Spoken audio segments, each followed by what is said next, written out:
हमारी discussion last lecture में cost of capital पे हो रही थी। हमने कुछ उसकी इलस्ट्रेशंस देखी और एक क्वेश्चन मैंने चूज किया था, क्वेश्चन नंबर 1 आपसे डिस्कस करने के लिए, और वो भी चूज इसलिए किया था कि ये शायद क्वेश्चन कॉस्ट का नहीं था, ये वैल्यूएशन पे क्वेश्चन था।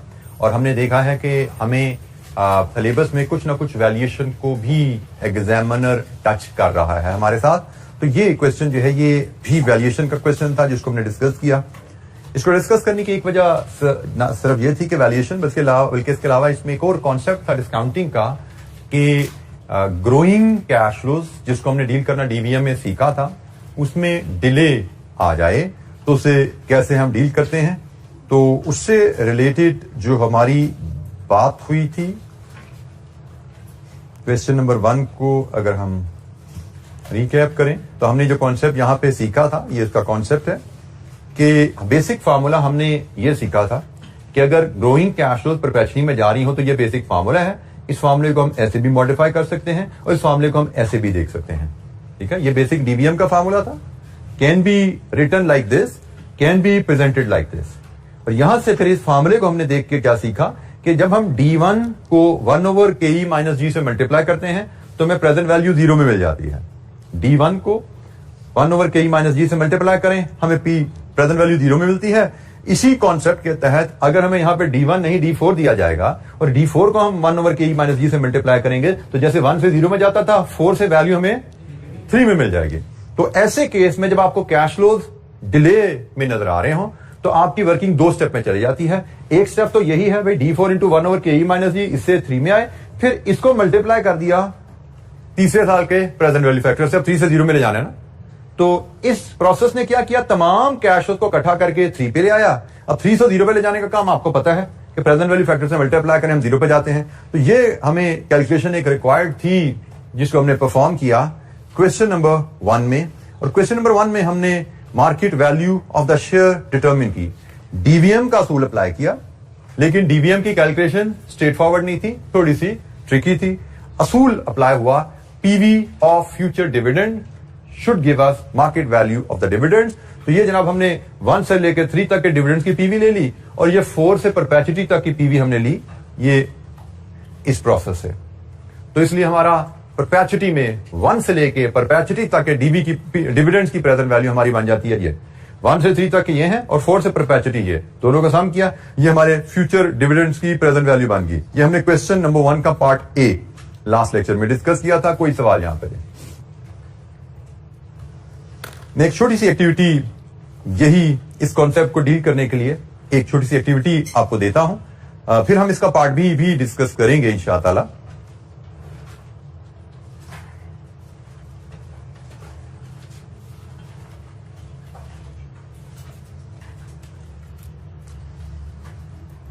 आपको एक कंपनी के ईयर वाइज डिविडेंड्स मैं आपको बता रहा हूं। ईयर 1, 2, 3, 4, 5, हम इसको रुपीज में ये डिविडेंड्स हैं जी, 10, 11, 9, 12 और 14 onwards dividends are dividend is expected to grow at 5% per annum in perpetuity. Cost of equity is 15% per annum. Estimate market value of share. ये एक छोटी सी इलस्ट्रेशन है शेयर की मार्केट वैल्यू डिटरमिन करने के लिए। मार्केट वैल्यू डिटर्मिनेशन का असूल क्या है, पीवी ऑफ फ्यूचर डिविडेंड। आपको करना क्या है, PV of future dividend discounted eight के। आपको इसकी पीवी लेनी है, इसकी ये 5 लादा कैश होता है, 5 की पीवी लादा लोगे और उसके बाद आप D6 कैलकुलेट करोगे, D6 से परपेचुइटी की पीवी अलहदा कैलकुलेट करोगे, जैसे हमने लास्ट लेक्चर में अभी मैंने प्रीव्यू करवाया, D4 से परपेचुइटी की निकाली थी। ठीक हो गया। सो 1 से 5 तक की पीवी अलहदा होगी, 6 से परपेचुटी की पीवी लैदा होगी, इन सबको सम करोगे, that will be your market value of the share. तो जनाब कैलकुलेट कीजिए, कैलकुलेशन में से शेयर कीजिए।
जी 15% 1 ईयर फैक्टर यहां पे लाते जाएगा जरा हम, प्रेजेंट वैल्यू फैक्टर 15% 1 ईयर 0.870, 0.756, 0.658, 0.572, 0.497। तो जनाब ये तो मल्टीप्लाई करते जाएंगे 1 2 3 4 5, इसका तो मसला नहीं है, मसला है हमारा आगे जो हमने सीखना है असल में। तो अब जो सीखना है उसके लिए हमें चाहिए D6। तो D6 हमारा बनेगा 14 इंटू 1.05, ये D6 हो गया जी। इसका फैक्टर बनेगा D6 इंटू 1/15 माइनस 0.05 और इसको मल्टीप्लाई करेंगे हम 0.497 के साथ। लीजिए जी, ये आपकी मार्केट वैल्यू आपको मिल जाएगी यहां से। This will be your market value. ठीक है जी, ये मैंने कैलकुलेशंस आपके सामने रख दी है। ये आपका D6 है और D6 से परपेचुटी को डिस्काउंट करना हो विद 5% ग्रोथ रेट, ये इसका डिस्काउंट फैक्टर है। और D6 का मतलब वैल्यू मिलेगी इस फैक्टर की वजह से आपको 5 पे, 5 से 0 पे जाना है तो ये 5 के फैक्टर से मल्टीप्लाई किया, ये आपकी डिस्काउंटिंग आई। टोटल वैल्यू मुझे बता दीजिए यहां पे क्या है, टोटल मार्केट वैल्यू बताइए सारी कैलकुलेशन परफॉर्म करते हुए। टोटल मार्केट वैल्यू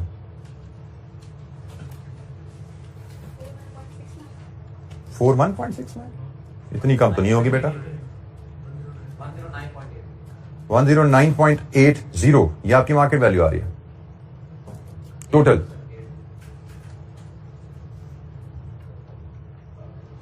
पांच सिंगल कैश फ्लोज हैं और एक परपेचुटी कैश फ्लोज है। Perpetuity cash flow with growth है और डिले है।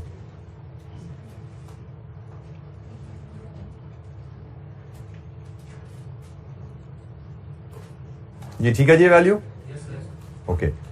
अच्छा जी, हमने ये जो ग्रोइंग कैश फ्लोज को डील करने की एक छोटी सी एक्टिविटी हमने लास्ट लेक्चर में एक सीखी थी क्वेश्चन नंबर 1 से, उसकी मैंने आपसे एक छोटी सी रिवीजन एक्टिविटी भी करवा दी आपको।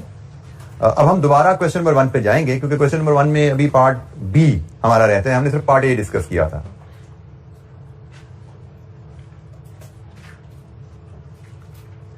अच्छा जी, ये भी थोड़ा सा डिफरेंट क्वेश्चन है। डिफरेंट मैं इसको इसलिए कहूंगा कि हमारे स्कोप में इस पर बहुत ज्यादा बात नहीं हुई थी, लेकिन अब ये एक चीज आ रही है तो इसलिए इसको थोड़ा सा हम सीखने की कोशिश करेंगे। ये क्या बात है?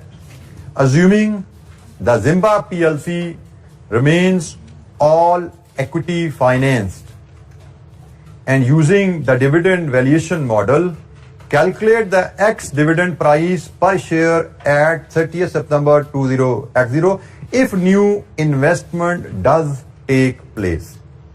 अगर नई इन्वेस्टमेंट हो जाए तो फिर बताइए आपकी शेयर प्राइस कहां जाएगी। तो जनाब नई इन्वेस्टमेंट हो जाए तो उसकी कहानी जो लिखी हुई है वो कहां पे है जी? यहां से शुरू हो रही है। If the investment were financed by a 1-for-3 right issue, it would enable share dividend per share to be increase to 21 on 30th September x0। 30th September x0 आज से 1 साल बाद की बात है, ऐसे ही है। 30th सितंबर x0 आज से 1 साल बाद की बात है क्योंकि आज की तारीख तो 30th सितंबर x1 x आज की तारीख 30th सितंबर x0 है। हमें 30th सितंबर x1 का डिविडेंड दिया गया है। This is D1, this is D1 उसने कहा कि अगर आप इन्वेस्टमेंट करेंगे तो आपका D1 21 रुपए होगा, और the new investment is however riskier than the average of existing investment, as a result of which the company's overall cost of equity would increase to, नई इन्वेस्टमेंट के बाद कंपनी की कॉस्ट ऑफ इक्विटी 16% पे चली जाएगी। और sorry, जुमला मैं पिछला कंप्लीट नहीं कर सका। All future dividend would be increase by 4% per annum. तो जनाब ये आपकी जी है, ये आपकी केई है, और ये आपका D1 है। अगर आप इन्वेस्टमेंट कर दोगे तो उसने कहा जी अगर आप इन्वेस्टमेंट कर दोगे तो फिर शेयर प्राइस क्या बनती है 31 दिसंबर 20x0 को। तो 31 दिसंबर 20x0 को प्राइस बनेगी D1 ऑनवर्ड डिविडेंड की प्रेजेंट वैल्यू। तो ये D1 आपको अवेलेबल है। पार्ट बी, क्वेश्चन 1 का पार्ट बी अगर हम देखें, क्वेश्चन 1 का part B it will be simply D1 over KE minus G। ये जी हमारा फॉर्मूला है। D1 गिवन है, KE गिवन है, G गिवन है। तो बताइए शेयर प्राइस कहां जाएगी? 175 rupees per share.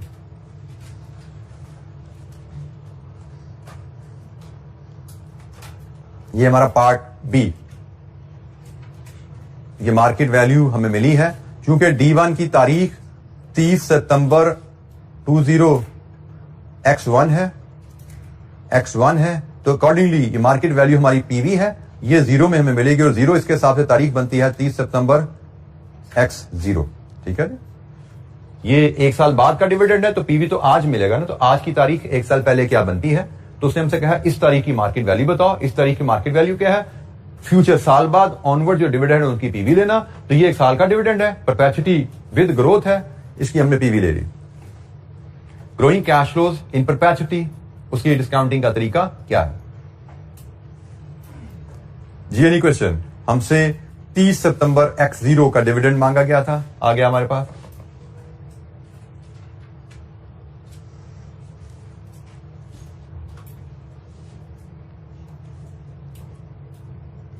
Part C, compare the market values with and without investment and determine whether the new investment should be undertaken. अब हमें बताना है यहां पे क्या हमें नई इन्वेस्टमेंट करनी चाहिए। अच्छा बेटा, ये अब एक फाइनेंशियल मैनेजमेंट का डिसीजन है। ठीक है, ये एक फाइनेंशियल मैनेजमेंट का डिसीजन है कि इन्वेस्टमेंट हमें करनी है कि नहीं करनी। तो फाइनेंशियल मैनेजमेंट डिसीजंस लेने के लिए आपको फाइनेंशियल मैनेजमेंट का बेसिक ऑब्जेक्टिव पता होना चाहिए, याद रखना है आपको। फाइनेंशियल मैनेजमेंट का ऑब्जेक्टिव याद है किसी को? Maximisation of share holders wealth.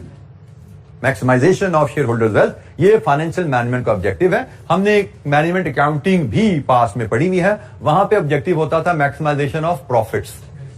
Management accounting का ऑब्जेक्टिव होता था maximisation of profit. Financial management का ऑब्जेक्टिव होता है maximisation of share holders wealth.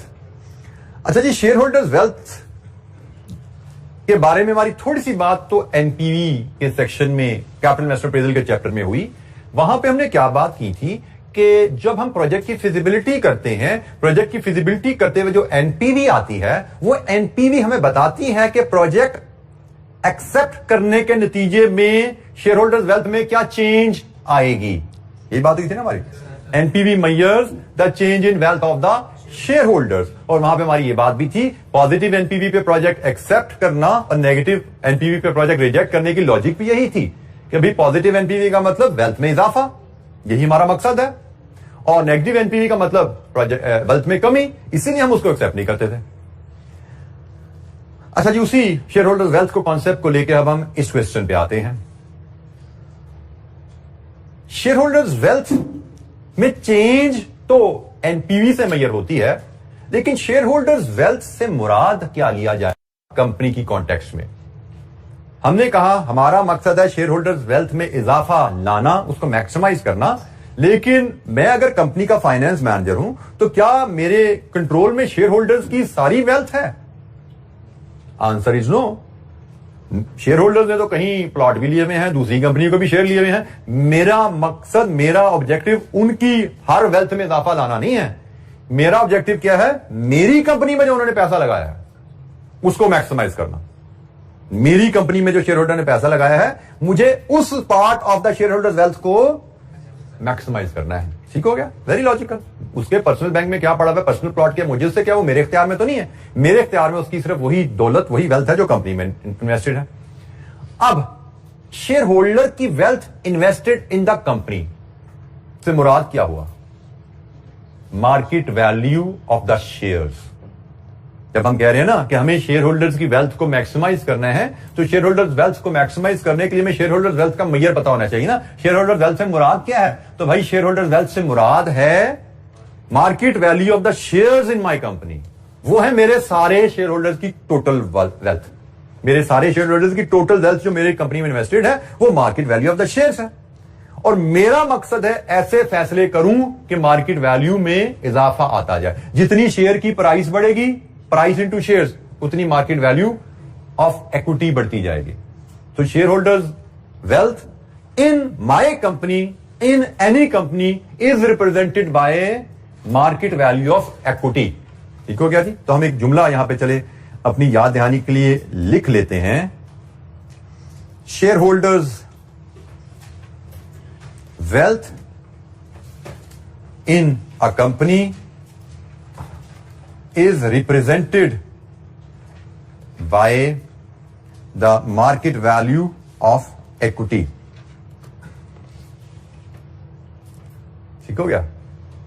अब मैं दोबारा इसको अगर एक आपको दोबारा एनपीवी के क्वेश्चन से रिलेट करवाऊं। मैंने आपको कहा था कि अगर हम कोई पॉजिटिव एनपीवी का प्रोजेक्ट एक्सेप्ट करते हैं तो positive NPV mean increase in share holders wealth, और increase in share holders wealth means increase in market value of equity. ठीक हो गया? पॉजिटिव एनपीवी का प्रोजेक्ट लेने का मतलब मार्केट वैल्यू ऑफ इक्विटी में कंपनी का इजाफा हो जाएगा। शेयर होल्डर वेल्थ में इजाफा का मतलब मार्केट वैल्यू ऑफ इक्विटी में इजाफा है। अच्छा जी, अब हम दोबारा इस सवाल की तरफ आते हैं। ये एक बेसिक सा कॉन्सेप्ट देखने के बाद हमने इस क्वेश्चन में अभी तक देखा क्या है? इस क्वेश्चन में अभी तक हमने दो चीजें मेजर की हैं। एक, हमने इसमें कैलकुलेट की थी पार्ट ए में मार्केट वैल्यू पर शेयर बिफोर इन्वेस्टमेंट, ऐसे ही है। वो हमने कैलकुलेट की थी 148.90। फिर हमने पार्ट बी में कैलकुलेट किया मार्केट वैल्यू पर शेयर आफ्टर इन्वेस्टमेंट, ऐसे ही है जी। वो कितनी है? 175। हमसे पूछा जा रहा है कि बताइए शेयर होल्डर्स वेल्थ में, हमसे पूछा जा रहा है क्या ये इन्वेस्टमेंट हमें करनी है? पार्ट सी का क्वेश्चन रिक्वायरमेंट क्या है? पार्ट सी की requirement, compare the market values with and without the investment and determine whether the new investment should be undertaken. तो जनाब हमें शेयर प्राइस अवेलेबल है, यहां से हम मार्केट वैल्यूज बनाते हैं। तो मार्केट वैल्यूज बनाने के लिए इनको नंबर ऑफ शेयर से मल्टीप्लाई करो। तो विदाउट बिफोर इन्वेस्टमेंट हमारे पास नंबर ऑफ शेयर्स कितने हैं? Before investment we have 15 million number of shares. तो हमारी value of equity rupees in million में कितनी है? 2233.5 मिलियन। और आफ्टर इन्वेस्टमेंट हमारे पास शेयर्स कितने हैं? अब ख्याल कीजिएगा, अब हम राइट इशू भी कर चुके हैं। इन्वेस्टमेंट जब करनी है तो इन्वेस्टमेंट के लिए पैसा लोगे ना शेयर होल्डर से। पैसा लेने के लिए राइट इशू करोगे, तो कितने हैं राइट इशू? 143, मतलब 5 मिलियन के शेयर इशू किए हैं। तो 15 प्लस 5, 143 यही बनता है ना। तो कितनी बनी मार्केट वैल्यू? 3500.00। तो जैसे सुनिएगा, हमने जब बिफोर इन्वेस्टमेंट, अभी इन्वेस्टमेंट के बारे में कोई बात नहीं हुई। आप शेयर होल्डर हो, अगर आप शेयर होल्डर हो, आपके जो पैसे कंपनी में इन्वेस्टमेंट है उनकी वैल्यू क्या है? This is the total value of your wealth.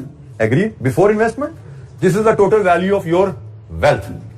अब यहां से यहां तक जाने के लिए क्या आपको कंपनी में कुछ और वेल्थ डालनी पड़ी? डालनी पड़ी ना। यहां से यहां तक का सफर खुद ब खुद तो नहीं हो गया, आपको कंपनी में और वेल्थ डालनी पड़ी। पहले जो शेयर खरीदे हुए थे ना आपने, उसके लिए आपने जो भी पैसे डाले उनकी वैल्यू ये है, लेकिन यहां से यहां तक जाने के लिए आपको फर्दर इन्वेस्टमेंट करनी पड़ी। और वो फर्दर इन्वेस्टमेंट कितनी है? Further investment by share holder वो है जी 5 मिलियन शेयर्स। किस प्राइस पे? राइट शेयर किस प्राइस पे है? वो बताया गया क्वेश्चन में पैसे राइट शेयर्स तो उसने नहीं बताया, लेकिन उसने प्रोजेक्ट के लिए कितने पैसे चाहिए ये तो बता दिए ना। कितने पैसे चाहिए प्रोजेक्ट के लिए? पहले पैराग्राफ की लास्ट लाइन 500 मिलियन। ठीक है जी, 500 मिलियन तो उसने बता दिए। इसका मतलब आपने प्रोजेक्ट से पहले आपकी वेल्थ कंपनी में इतनी थी, आपके जो शेयर्स कंपनी इन्वेस्टमेंट थे उनकी वैल्यू इतनी थी। आपने इस वैल्यू को बढ़ाने के लिए अपने वेल्थ में इजाफे के लिए 500 मिलियन और डाल दिया। 500 मिलियन और डालने के बाद आपकी टोटल वेल्थ जो कंपनी में चलेगी वो कितनी होगी? 2733.5। 500 डालने से पहले आपकी वेल्थ कंपनी में कितनी थी? आपने मजीद 500 डाले, आपकी वेल्थ इतनी होगी। और जब आपने 500 डाल दिए तो शेयर कहां पे चले गए? इसका मतलब इंक्रीज इन वेल्थ आपको मिल गई कितनी? 766.5। तो आप बोलिए आपको 500 मिलियन डालना है कि नहीं डालना? तो डिसीजन इज यस, हमें 500 मिलियन इन्वेस्ट करना है, क्योंकि 500 मिलियन इन्वेस्ट करने का नतीजा क्या है? ये एडिशनल बेनिफिट। हमारी कंपनी में पहले जो शेयर्स हैं उनकी वैल्यू ये थी, फिर कंपनी ने कहा जी 500 दें, आपका कुछ फायदा होगा। हमने देखा कि अगर हम 500 देते हैं तो हमारी कंपनी में शेयर्स की वैल्यू 3500 पे चली जाएगी। 2200 पे खड़े हैं, 500 डालेंगे, वैल्यू 3500 पे चली जाती है। इसका मतलब इस इन्वेस्टमेंट में हमें इतना फायदा है, हमारी वेल्थ में इतना इजाफा है। और अगर थोड़ा समझना चाहो, सोचना चाहो, रिलेट करना चाहो, तो भाई ये 500 मिलियन किसी प्रोजेक्ट की इनिशियल इन्वेस्टमेंट है और ये उस प्रोजेक्ट की एनपीवी है। NPV measures increase in wealth. अब ये इजाफा जो है इसमें कंपनी का तो कोई कमाल नहीं है ना। ये 500 तो मैंने खुद इन्वेस्टर ने डाले हैं ना, इसमें तो प्रोजेक्ट का कोई कमाल नहीं है। तो इन्वेस्टर ने कंपनी को पैसे दिए। कंपनी का कमाल इंक्रीज इन वेल्थ वो ये है। ये तो सिर्फ शेयर होल्डर की वेल्थ की पॉकेट बदली है। उसके बैंक से निकल के कंपनी के बैंक में पैसे डाल दिए, उसने शेयर बाय कर लिया ना, उसने अपने बैंक से पैसे निकाले, कंपनी को पैसे दे दिए। तो ये तो शेयर होल्डर ने सिर्फ वेल्थ की पॉकेट बदली कि पर्सनल पॉकेट से कंपनी की पॉकेट में डाले। ये वेल्थ में इजाफा नहीं है। वेल्थ में इजाफा ये है कि भाई ये 500 कंपनी को दिए, कंपनी इस प्रोजेक्ट से कोई इनिशियल इन्वेस्टमेंट फाइनेंस करेगी इसी प्रोजेक्ट की, तो उस प्रोजेक्ट की एनपीवी शायद ये है। तो ये वैल्यू ऑफ इक्विटी और एनपीवी का बड़ा ब्रीफ सा रिलेशनशिप मैंने आपसे शेयर किया। पॉसिबली हम जैसे अगर बात करें तो पॉसिबली क्या, यकीनन शायद this is NPV of the project, positive NPV of the project being financed through 500 million. ये 500 मिलियन से जो प्रोजेक्ट फाइनेंस हो रहा है ये वो है। जी भाई, शेयर की प्राइस इंक्रीज होता है तो सर वो इंक्रीज इन वेल्थ है, लेकिन अगर शेयर होल्डर को डिविडेंड दिया जाता है तो इंक्रीज इन वेल्थ नहीं है। वो सिर्फ पॉकेट, जो शेयर होल्डर को जो डिविडेंड दिया जाता है वो सिर्फ पॉकेट चेंज हुई है। कंपनी की जेब से पैसा निकल के शेयर होल्डर की जेब में चला गया। बिल्कुल नहीं। कंपनी न्यू शेयर इशू करती है और वही शेयर होल्डर उसी डिविडेंड से वो नए शेयर खरीद लेता है तो वो इंक्रीज इन वेल्थ है। अगेन पॉकेट चेंज हुई है। आप बताओ ना, वेल्थ में आपने, कंपनी ने शेयर होल्डर को पैसे दिए, कंपनी के बैंक में पैसे पड़े हुए थे, कंपनी ने डिविडेंड की सूरत में शेयर होल्डर को दे दिए। अब शेयर होल्डर, कंपनी भी तो शेयर होल्डर की है, तो सिर्फ कंपनी की जेब से निकल के शेयर होल्डर की जेब में आए। तो शेयर होल्डर इससे अमीर हो गया? नहीं, सिर्फ कैश की पॉकेट बदली है। कंपनी भी शेयर होल्डर की है, वहां से निकल के उसके पर्सनल बैंक में पैसे चले गए, कोई फर्क नहीं पड़ा। फिर अगर कंपनी राइट शेयर इशू करती है और शेयर होल्डर उसी पैसे से राइट शेयर बाय कर लेता है तो वो पैसे दोबारा कंपनी के जेब में पहुंच गए। शेयर होल्डर की वेल्थ में इजाफा नहीं हुआ। वेल्थ में इजाफा कब आएगा? जब कंपनी उस पैसे से कोई प्रोजेक्ट करेगी। कंपनी उस पैसे से कोई प्रोजेक्ट करेगी और प्रोजेक्ट की एनपीवी पॉजिटिव होगी, फिर शेयर होल्डर वेल्थ में इजाफा आएगा। नहीं तो डिविडेंड देना, पैसे लेना, उससे वेल्थ में इजाफा नहीं आया। जैसे ये कंपनी ने 500 लिए शेयर होल्डर से, इससे शेयर होल्डर की वेल्थ में इजाफा आ गया। सिर्फ पैसे लेने से इजाफा नहीं हुआ, शेयर होल्डर के पर्सनल बैंक से पैसे निकल के कंपनी के बैंक में पहुंच गए। तो शेयर होल्डर की वेल्थ इस बैंक में पड़ी है, उस बैंक में पड़ी है, वेल्थ तो वहीं की वहीं खड़ी है। वेल्थ कब बदलेगी? जब ये पैसा किसी प्रोजेक्ट में इन्वेस्ट हुआ जिसकी एनपीवी पॉजिटिव, फिर वेल्थ में इजाफा आया। यानी जो शेयर होल्डर की वेल्थ है वो उसे लिंक है प्रॉफिट से लिंक है। अगर कंपनी अगर इंक्रीज करती है अपना प्रॉफिट को फायदा होता है तो शेयर होल्डर को भी फायदा होगा कि वेल्थ इंक्रीज होगी। हम कह सकते हैं कि शेयर होल्डर्स की जो वेल्थ है वैल्यू ऑफ इक्विटी से लिंक है, ठीक है। और वैल्यू ऑफ इक्विटी हमारा बड़ा डिटेल टॉपिक है, सीफए पे बहुत ज्यादा इस पे बात होगी। यहां पे बड़ा ब्रीफ सी हमें यहां पे उसने टच कर दिया तो मैंने ब्रीफली आपको बता दिया। वैल्यू ऑफ इक्विटी जो वैल्यू ऑफ इक्विटी है वो डिपेंड करती है कंपनी की फ्यूचर परफॉर्मेंस पे। कंपनी के फ्यूचर में अगर ग्रोथ आ रही है नए प्रोजेक्ट करने की वजह से, तो कंपनी की फ्यूचर प्रॉफिटेबिलिटी बढ़ने की वजह से कंपनी की शेयर की वैल्यू बढ़ती जाती है।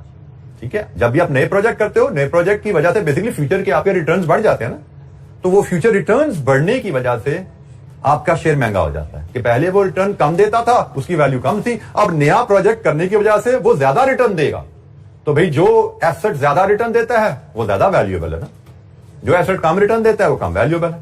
तो जो शेयर ज्यादा फ्यूचर में डिविडेंड देता है देगा, उसकी वैल्यू ज्यादा है, जो शेयर कम डिविडेंड देगा उसकी वैल्यू कम है। लेकिन डिटेल जैसे मैंने कहा, और ये बहुत एडवांस टॉपिक है हमारा शेयर वैल्यूएशन का CFA 4 में, यहां पे एज अ हेडिंग हमारे सिलेबस में बिजनेस वैल्यूएशन नहीं है, लेकिन चूंकि कॉस्ट ऑफ कैपिटल में एक टूल यूज होता है डिविडेंड वैल्यूएशन मॉडल, जो कि बेसिकली शेयर वैल्यूएशन मॉडल है, तो indirectly basics of share valuation हमारे स्कोप में आ गया, जिसमें एक बड़ा डिसेंट अच्छा क्वेश्चन है, जिसको लॉजिकली आप समझ लें तो काफी है। इसके अलावा मैं नहीं चाहूंगा कि मैं और डेप्थ में लेके जाऊं। यही कॉन्सेप्ट को आप जो हमने इस क्वेश्चन में सीखा है, इतना ही अगर आप ऑब्जर्व रखें इस क्वेश्चन को, तो यही कॉन्सेप्ट की हद तक ठीक है। बाकी हमारे पास क्वेश्चन कॉस्ट ऑफ कैपिटल के हमें उन्हीं को देखना है। अच्छा, इस क्वेश्चन बैंक में एक गलती आपके साथी ने अभी मुझे नोट करवाई, वो भी आप जरा देख लीजिए, क्योंकि मुझे लगता है कि वो क्वेश्चन मैंने ये क्वेश्चन बैंक बनाते हुए कुछ क्वेश्चन मैंने ICAP से भी पिक किए, बल्कि इस बैंक में ज्यादा क्वेश्चन शायद ICAP के ही हैं। इसमें जो क्वेश्चन नंबर 5 है ना, इसमें मुझे थोड़ा सा मेरा डिसएग्रीमेंट है। ये वैक का क्वेश्चन है और इसमें उसने आपसे मार्केट वैल्यूज भी कैलकुलेट करवाई हैं और उसने कॉस्ट ऑफ इक्विटी भी कैलकुलेट करवाई है।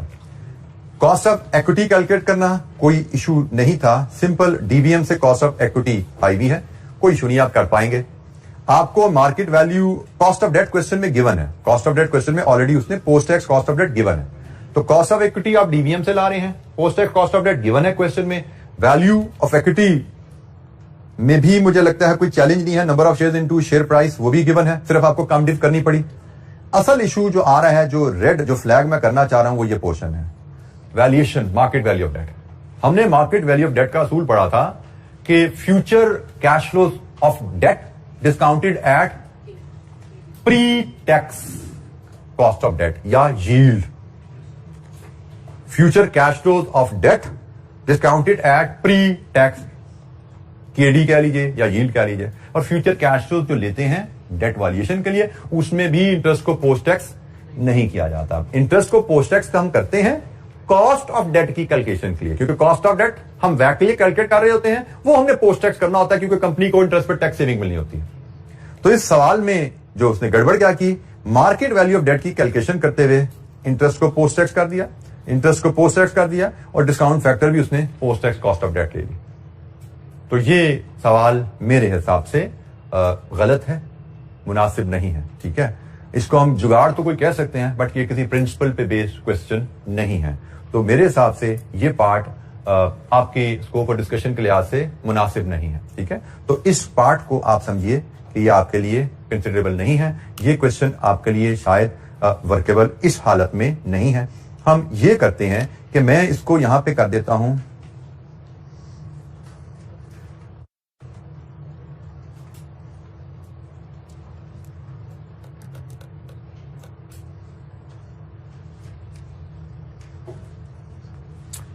मुझे लगता है शायद इस क्वेश्चन को डूएबल बनाने के लिए आपको यहां पे market value of bond given होनी चाहिए थी, आपको यहां पे market value of the bond given होनी चाहिए थी,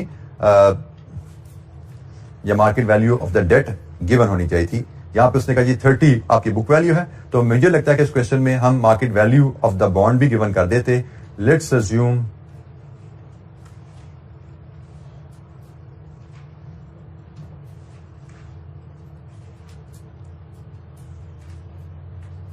मार्केट वैल्यू, मैं कहता हूं जी यहां से यहां पे उसने कैलकुलेट किया हुआ 30.4, मैं कहता हूं इसमें एग्री नहीं कर रहा, लेकिन मैं आपको कहता हूं ये क्वेश्चन में गिवन है, लेट्स अज्यूम इट इज 31, ठीक है, 31 मिलियन। अब आप इस क्वेश्चन को इस लिहाज से करेंगे कि आपको मार्केट वैल्यू ऑफ बॉन्ड भी क्वेश्चन में गिवन हो, तो इस क्वेश्चन को कैसे किया जाएगा? मार्केट वैल्यू ऑफ बॉन्ड की कैलकुलेशन इस क्वेश्चन में जो गिवन है, I don't agree with that, principally वो कैलकुलेशन ठीक नहीं है, उसमें दो फ्लॉज हैं, एक कैश फ्लोज को पोस्ट टैक्स लिया गया है और दूसरा डिस्काउंट फैक्टर भी post tax cost of debt ली गई है। ये दो फ्लॉज हैं जिसकी वजह से मार्केट वैल्यू ऑफ डेट की जो कैलकुलेशन है वो मुनासिब नहीं है, तो मार्केट वैल्यू ऑफ डेट हम यहां पे अज्यूम करते हैं कि क्वेश्चन में अगर गिवन हो तो हमें ये क्वेश्चन कैसे करना चाहिए।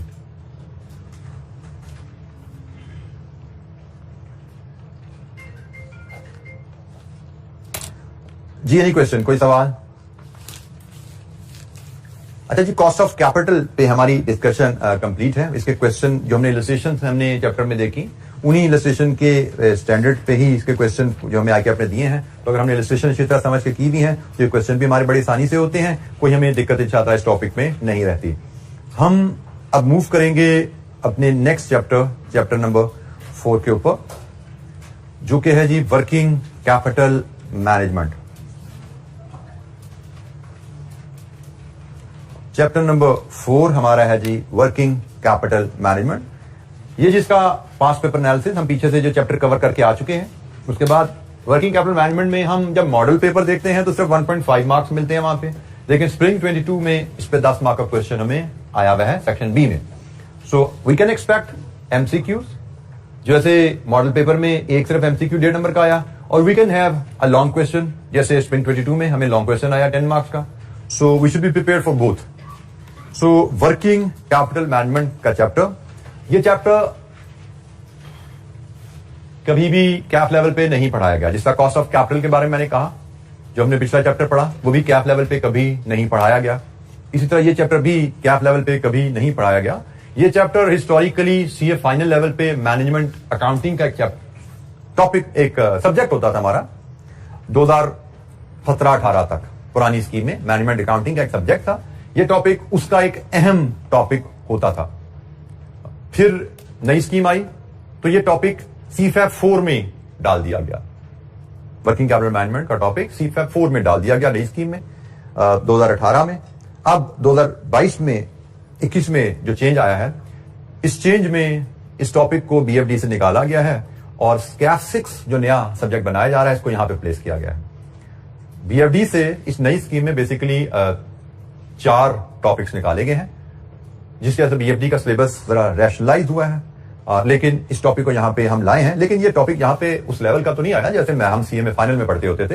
इंट्रोडक्टरी लेवल का है, बड़ा बेसिक सा टॉपिक है, कोई एडवांस टॉपिक नहीं। जैसे कॉस्ट ऑफ कैपिटल मैं समझता हूं एक एडवांस लेवल टॉपिक है। डिस्कशन उसमें ऐसे है जैसे मार्केट वैल्यू की, कॉस्ट ऑफ कैपिटल की, ऑल्दो उसको भी हमने बहुत डिटेल में डिस्कस नहीं किया।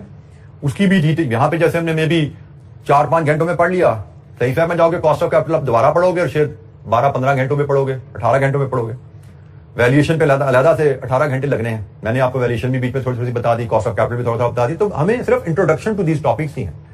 तो वर्किंग कैपिटल भी हमारा बहुत ज्यादा डिटेल में डिस्कशन नहीं होने वाली, इंट्रोडक्शन की हद तक ही आप समझिए रहेगा। बहुत ज्यादा टफ क्वेश्चन हम इसमें एक्सपेक्ट नहीं कर रहे होंगे इंशाअल्लाह। स्टार्टिंग विथ वर्किंग कैपिटल की डेफिनेशन जो आपने पढ़ी हुई है। आप लोग वर्किंग कैपिटल की टर्म से फेमिलियर हैं, एम आई राइट? और आपने वर्किंग कैपिटल को अभी तक जो पढ़ा हुआ है that is current assets less current liability, ऐसे पढ़ा हुआ ना। लेकिन ये वर्किंग कैपिटल बताता क्या है, शायद ये आपको फाइनेंशियल अकाउंटिंग में नहीं सिखाया जाता। ये फाइनेंस में आपको बताया जाएगा ये वर्किंग कैपिटल जो current asset minus current liability से जो वैल्यूज आती हैं ये है क्या। सबसे पहली चीज जो आपको चीज समझनी है कि जो फिगर हम कैलकुलेट करते हैं current asset minus current liability, for example current assets हमारे 200 के हैं, करंट लायबिलिटीज हमारी 100 की है, तो वर्किंग कैपिटल हमारा आया से 100 का। ये जो 100 का वर्किंग कैपिटल है, पहली बात इसका साइज ऑर्गेनाइजेशन की लिक्विडिटी को इफेक्ट करता है। अगर आपका वर्किंग कैपिटल ये वैल्यू कम होती जाएगी, इसका मतलब company is getting into liquidity problem. अगर ये वैल्यू ज्यादा है, इसका मतलब company does not have any liquidity problem. In other word company has excessive liquidity. तो size of the working capital liquidity position of the company का एक बड़ा अहम डिटर्मिनेंट है। और हम लिक्विडिटी जब कहते हैं liquidity of company is good, liquidity company is bad, liquidity company is excessive, what is meant by the liquidity of the company? कोई बता सकता है लिक्विडिटी ऑफ द कंपनी से क्या मुराद है?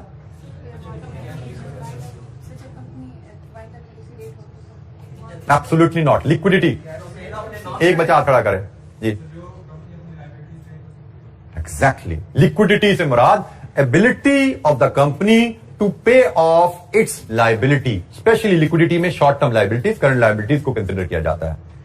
लिक्विडिटी ऑफ द कंपनी से मुराद होता है ability of the company to pay off its current liabilities when they fall due. Liquidity की डेफिनेशन मैंने आपसे थोड़ी शेयर की, आसान अल्फाज में, किसी एकेडमिक या टेक्स्ट बुक अल्फाज मैंने बात नहीं की। मैं फिर अगर रिपीट करूं, liquidity of the company means ability of the company to pay off its current liabilities when they fall due. तो हम कह रहे हैं कि size of the working capital that is an important determinant of liquidity of the company. अगर आपका working capital का size ज्यादा है, इट मींस आप बड़ी आसानी से अपनी करंट लायबिलिटीज को ड्यू डेट पे कर पाओगे। अगर आपका वर्किंग कैपिटल का साइज कम है, वैल्यू कम है, इसका मतलब जब आपकी करंट लायबिलिटीज ड्यू होंगी आपको उनकी पेमेंट में दिक्कत होगी। वर्किंग कैपिटल की वैल्यू क्या है? वर्किंग कैपिटल की वैल्यू लिक्विडिटी डिटर्मिनेंट है। और एक और अंदाज, अब यह है वो असल अंदाज फाइनेंशियल मैनेजमेंट का कि वर्किंग कैपिटल का मतलब क्या है। अब इसमें ना एक वर्ड कैपिटल आ रहा है। कैपिटल क्या होता है? कैपिटल से मुराद होता है long term funds invested in business. शायद आपको कॉस्ट ऑफ कैपिटल के एरिया मैंने बताया था आपको कि आपने कैपिटल फाइनेंशियल अकाउंटिंग में पढ़ा हुआ है, कैपिटल मींस इक्विटी। लेकिन मैंने आपको यहां पे क्लियर किया था कि भाई फाइनेंशियल मैनेजमेंट में हमारा कैपिटल से मुराद होता है कैपिटल एम्प्लॉयड, और कैपिटल एम्प्लॉयड का मतलब होता है long term debt plus equity. Capital से मुराद होता है long term funds invested in business. Equity तो होता ही लॉन्ग टर्म फंड है, डेट शॉर्ट टर्म भी हो सकता है। तो इसलिए जब हम कहते हैं कैपिटल का मतलब क्या है, कैपिटल का मतलब capital employed, long term debt plus equity. Working capital फिर क्या हुआ? वर्किंग कैपिटल से मुराद है capital invested in current assets. Capital invested in current asset. अब देखो जरा, हमने शुरू में आप लोगों को बताया गया कि करंट एसेट्स को करंट सोर्सेज ऑफ फाइनेंस से खरीदा जाता है। कहीं ये जुमला किसी क्लास में बोला गया होगा आपसे कभी कि करंट एसेट्स खरीदने के लिए हमें शॉर्ट टर्म सोर्सेज से फाइनेंस रेज करना चाहिए। लेकिन जब हम यहां पे इस इक्वेशन को पढ़ते हैं तो हमें पता क्या लग रहा है कि हमने करंट एसेट 200 के खरीदे में है और short term sources, current liabilities short term sources को ही रिप्रेजेंट कर रही है ना। इसमें ट्रेड क्रेडिटर्स हैं, इसमें आपके ओवरड्राफ्ट हैं, ऐसे ही है। तो हमें पता लग रहा है कि हमने 200 के करंट एसेट्स खरीदे हुए हैं, लेकिन हमने जो शॉर्ट टर्म सोर्स से फाइनेंस लिया वो सिर्फ 100 का है। इसका मतलब बाकी 100 कहां से आया? कैपिटल। तो वर्किंग कैपिटल से मुराद the amount of current assets finance using long term sources of finance, और long term source of finance को हम कैपिटल कहते हैं। तो वर्किंग कैपिटल इन शॉर्ट क्या हुआ? Capital invested in current assets. In simple words working capital क्या है? Capital invested in current assets. Calculation की इक्वेशन वही है जो आपने बचपन में सीखी हुई है, current asset minus current liabilities. लेकिन ये 100 रुपया बता क्या रहा है? Capital invested in current asset. Current asset में टोटल इन्वेस्टमेंट 200 है, इस 200 में से कैपिटल कहां? कैपिटल कितना है? 100। बाकी जो 100 है वो शॉर्ट, वो कैपिटल नहीं है, वो शॉर्ट टर्म सोर्सेज है, जिसमें ट्रेड क्रेडिटर्स भी आ जाता है, जिसमें बैंक ओवरड्राफ्ट भी आ जाता है। तो ये जनाब हमारी वर्किंग कैपिटल का मीनिंग हमने समझा, वर्किंग कैपिटल का मतलब क्या है। अब हम टॉपिक के ऊपर आते हैं, वर्किंग कैपिटल मैनेजमेंट। जब हम वर्किंग कैपिटल मैनेजमेंट कहते हैं ना, तो वर्किंग कैपिटल मैनेजमेंट का मतलब है management of current assets and current liabilities. Management of current assets and current liabilities, क्योंकि करंट एसेट्स और करंट लायबिलिटीज को मिला के ही तो वर्किंग कैपिटल बन रहा है। So management of current assets and current liabilities, हमें इनको मैनेज करना सीखना है। ये मैनेजमेंट बड़ी अहम है। इसकी अहमियत का अंदाजा आप इस बात से लगा लो कि दुनिया के जो बिजनेसेस ज्यादातर फेल होते हैं ना, चलते हुए कारोबार, मुनाफा बख्श कारोबार एकदम बंद हो जाते हैं। उनके बंद होने के वजह जो होती है, कोई गलत फैक्ट्री लगाना नहीं होती, कोई गलत कैपिटल इन्वेस्टमेंट नहीं होती। उनके बंद होने, ज्यादातर बिजनेसेस के बंद होने की वजह होती है poor working capital management. Current assets और करंट लायबिलिटीज को सही तरह मैनेज नहीं किया। अब मैनेजमेंट से मुराद क्या है, कैसे मैनेज करना है, वो हम ब्रीफली यहां पे सीखेंगे। हमारे सिलेबस में बहुत ज्यादा डिटेल डेप्थ यहां पे नहीं है, हमें ओवरव्यू इस टॉपिक का लेना है। कुछ बेसिक छोटी छोटी सी कैलकुलेशन भी हम बीच में इन्वॉल्व करेंगे। तो जनाब सबसे पहले तो वर्किंग कैपिटल मैनेजमेंट बहुत अहम है। अगर वर्किंग कैपिटल को अच्छी तरह मैनेज ना किया जाए तो चलता हुआ कारोबार, एक प्रॉफिटेबल बिजनेस भी बंद हो जाता है। ये चीज ध्यान में रखिएगा। तो अच्छा, फिर हमें वर्किंग कैपिटल मैनेजमेंट जरूरी बहुत है, लेकिन उसके ऑब्जेक्टिव क्या हैं? हम क्या हासिल क्या करना चाहते हैं वर्किंग कैपिटल मैनेजमेंट से? ऑब्जेक्टिव पता होगा तो ही आप काम कर पाओगे ना। आप यहां बैठे हो, आपको पता है कि मुझे कैफ सिक के पेपर में कम से कम 50 मार्क्स चाहिए, दिस इज योर ऑब्जेक्टिव।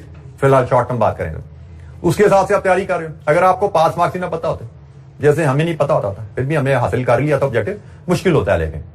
लेकिन हमें बस सिर्फ सूरत में जब टारगेट नहीं पता होता तो हम जब पढ़ते थे तो हम कहते थे भाई इसका मतलब बेस्ट करना है, बेस्ट से बेस्ट मार्क्स लेने हैं। कितने लेने हैं हमें पता ही नहीं होता था। लेकिन अगर आपका ऑब्जेक्टिव आपके सामने है तो आपकी परफॉर्मेंस बड़ी कैलकुलेटेड और मेजर्ड वे में आगे चलती है। एनीवेज, हम कहते हैं वर्किंग कैपिटल मैनेजमेंट के ट्विन ऑब्जेक्टिव हैं। एक ऑब्जेक्टिव है company should maintain sufficient liquidity.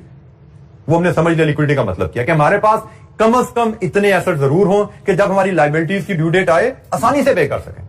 We should maintain sufficient liquidity, this is objective number 1। और सेकंड ऑब्जेक्टिव है तो भाई कारोबार चलाना है तो प्रॉफिट भी तो कमाना है। सिर्फ लायबिलिटियां नहीं पे करने के लिए कारोबार कर रहे, मुनाफा कमाने के लिए पे कर रहे हैं। इन दोनों ऑब्जेक्टिव्स को यहां रखा क्यों जाता है? सफिशिएंट लिक्विडिटी से मुराद आपके पास सफिशिएंट करंट एसेट्स होने चाहिए, क्योंकि हमने कहा लिक्विडिटी का मेजर क्या है, ये इसको बढ़ाने को लिक्विडिटी कहा जा रहा है। वैल्यू ज्यादा रखो। इसको बढ़ाने का मतलब क्या है? इसको बढ़ाओ, करंट एसेट बढ़ाओ। और करंट एसेट क्या है? Stocks, cash. भाई करंट एसेट स्टॉक्स है या कैश है, they need funds. Debit side पे एसेट डेबिट होगा तो क्रेडिट साइड पे भी तो कुछ क्रेडिट होगा ना। वो क्रेडिट आपका लोन होगा, वो क्रेडिट आपका इक्विटी भी हो सकता है, लॉन्ग टर्म लोन या इक्विटी। तो हम कहते हैं जी पहला ऑब्जेक्टिव है लिक्विडिटी बढ़ाना। लिक्विडिटी बढ़ाने के लिए हमें एसेट्स को बढ़ाने की जरूरत है, और एसेट्स को बढ़ाएंगे, लिक्विड तो हम हो गए, लेकिन एसेट्स को बढ़ाएंगे तो क्रेडिट साइड पे लोन भी तो बढ़ जाएगा, फंड्स भी तो बिजनेस में ज्यादा आ गए ना। और जब लोन बढ़ गया तो प्रॉफिट नीचे चला जाएगा। तो हमने कहा जी हमने लिक्विडिटी बढ़ानी है लेकिन प्रॉफिट भी बढ़ाना है। And these two objectives they have conflict, इनका कॉन्फ्लिक्ट है आपस में। तो वर्किंग कैपिटल ऑब्जेक्टिव्स क्या है? 1, 2, और अहम चीज इनका आपस में कॉन्फ्लिक्ट है, इनको बैलेंस करना पड़ेगा। इट्स जस्ट लाइक जैसे हमने ऑर्डरिंग कॉस्ट होल्डिंग कॉस्ट में कॉन्फ्लिक्ट देखा था ना, एक को बढ़ाते तो दूसरी गिर जाती थी, इसको गिराते तो ये बढ़ जाती थी। वो भी एक कॉन्फ्लिक्ट है ना। तो हमने कहा दोनों चीजें हमने हासिल करनी है, हमने दोनों को काम करना है, लेकिन कॉन्फ्लिक्ट था। यहां पे भी लगभग वैसी ही बात है कि हमने लिक्विडिटी भी मेंटेन करनी है, हमने प्रॉफिटेबिलिटी भी मैक्सिमाइज करनी है, लेकिन इन दोनों मसलों को इकट्ठा चलाना बड़ा मुश्किल है। इसका मतलब we will have to learn some techniques, tool to strike balance करना ना हमने कि भाई ये भी रहे और ये भी रहे। इसकी तरफ तवज्जो करेंगे तो प्रॉफिट्स डाउन होना शुरू हो जाएंगे, और प्रॉफिट बढ़ाने के लिए आप लोन कम करोगे तो इन्वेस्टमेंट कम हो जाएगी करंट एसेट में, लिक्विडिटी इश्यूज आ जाएंगे। तो ये हमारा ऑब्जेक्टिव है। इस ऑब्जेक्टिव को कैसे हासिल करना है, क्या चीजें डिस्कस करनी है, उस पर इंशाअल्लाह हम कल बात को आगे लेके चलेंगे। आज के लिए इतना इंशाअल्लाह। Thank you. अस्सलाम वालेकुम।